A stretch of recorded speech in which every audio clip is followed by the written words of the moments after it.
Demon Immorality, a quick look at Nikolay Stavrogin.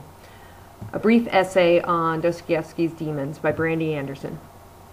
Fyodor Dostoevsky suggests that human arrogance is the main cause for immorality in most, if not all, of human evils. Nikolay Stavrogin embodies some of the flawed necessities of a revolutionary according to Dostoevsky: pride and overestimation. Nikolay rationalizes his horrible deeds by asserting that he was in charge of his actions, and therefore he was not working on impulses, but rather he was deliberately fulfilling his own wishes and desires.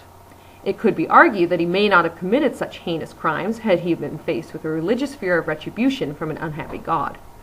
This is a commentary by Dostoevsky on the evils of not atheism in itself, but rather of humanity shouldering too much of its own destiny and the crippling consequences of believing such ideology.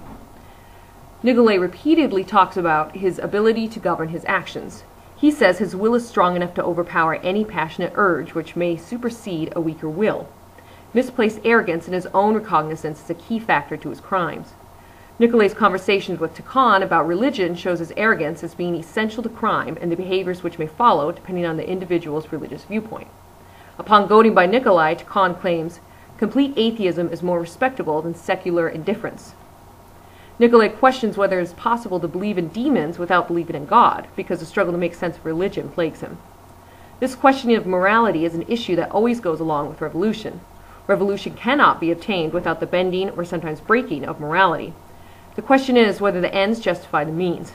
Dostoevsky seems to be saying that the evil or dark side of humanity rears its ugly head in these situations, and there is no stopping this vile negativity once it is unleashed. Dostoevsky is not condoning this insidious behavior, he is spotlighting the problem.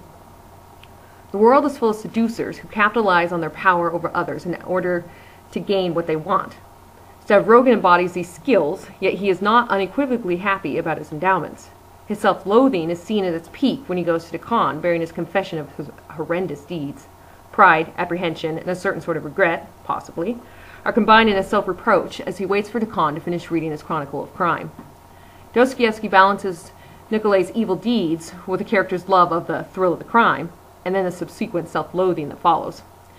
This chapter is essential to Dostoevsky's view of these atheist revolutionaries because it not only details the scope of these terrible crimes, but it also shows that these beastly men, as seen in Stavrogin, suffer from committing such atrocities. This downfall of humanity will lead to an increasingly crumbling society.